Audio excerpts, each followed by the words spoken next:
Divide 79 divided by 2. When we set up our division problem, the first number goes inside of the house and the second number goes outside of the house. That's the setup.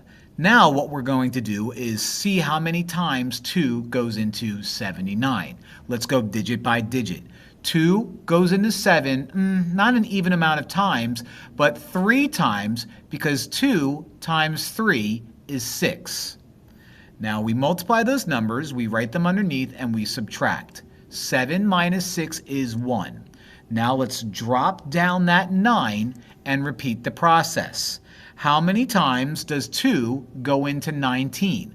Well, not exactly, but 2 times 9 is going to be 18. So I'm going to write 9 above this 9. So 9 times 2 is 18. Write that out. And we're going to subtract what we got. 1. Now, since there's no numbers remaining here, that 1 is our remainder. So we will put a little r up here to represent remainder 1. So our answer to 79 divided by 2 is 39 remainder 1. And that's our answer.